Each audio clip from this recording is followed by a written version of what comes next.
Welcome to Eastern Horizon, and the Australian government is going to widen its ban on the social media for the teenagers. And for this, there is, according to the new law, the social media companies has to comply with the new laws and the new regulation that is implemented by the Australian government. So I have joined by Angela Falkenberg. She is the president of the Australian Primary Principal Association, who is uh, a big voice to support this ban. Thank you very much, Angela, for joining me. A pleasure, Malik. So let me go to the first question that being a president of the Australian Primary Principal Association, what are your major concern that you has put that the social media should be banned for the teenagers? So, Malik, when I guess device use, internet access, everything came in, I was one of the people really optimistic that this could be a great asset to learning, to connection and so on. But what we have been seeing over time as educators and backed up by psychologists is that this has not been always a good move for our young people, that we have rising rates of anxiety, of loneliness, of youth depression. And we know from the work of people like Dr. Martin Seligman that human connection is really important to living a good life and to thriving. So we think that in many ways the balance, we got it wrong. We put too much effort into online and digital connection, and in Australia we took the foot off the pedal. We backed off a bit around the human side. Then we had, we have a rise in bullying, in cyberbullying. We have children who are vulnerable to online predators, who are being groomed through misrepresentation, so adults pretending to be young people, and even through gaming in the chat rooms. There is a way. So we kind of went, whoa, here's a problem. And the government, in consultation with a number of experts, came up with this as the answer. So we support the government's initiative, but in the main, we support our young people to have healthier connections in real life. Okay, so you also mentioned in one of your statements that the teachers will be judicious in curtailing the appropriate resources for the students, and how you could break down this statement that mean that judicious, how you would explain? Can you elaborate? So that was specifically in relation to YouTube being restricted to young people, that it has and can be an asset to learning. I use YouTube when I want to learn how to change the headlight in my car, for example. But so the teacher will still have access to YouTube as an adult. They have that account. They can be searching and using an aid to teaching. But like our libraries, we don't have every book in the world in our libraries. They are age appropriate, developmentally appropriate. So all resources that a teacher puts in front of a student should be assessed for quality and appropriateness. So what role did the Australian Primary Principal Association under your leadership is playing in influencing the government decisions to ban social media for teens? So we were involved in a summit that was held in South Australia. So the South Australian and the New South Wales governments collaborated early. We have been involved at local levels. So even in schools, for example, in South Australia, they banned mobile phones years ago. And that could be an individual school choice. So the parent community worked with school leaders to say no phones at school. And since then, we are helping think about implementation, because it's easy to ban something.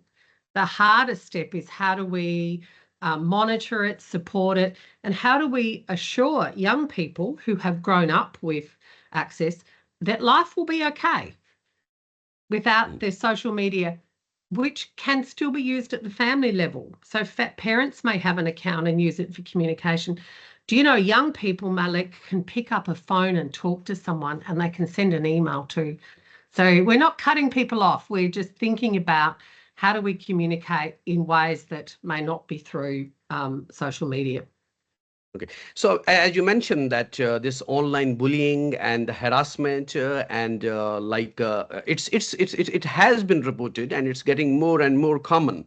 So, but despite this, do you think that the Australian society is divided on this issue? And is there any chance that in future this ban could be reversed? Look, there'll always be people who are divided.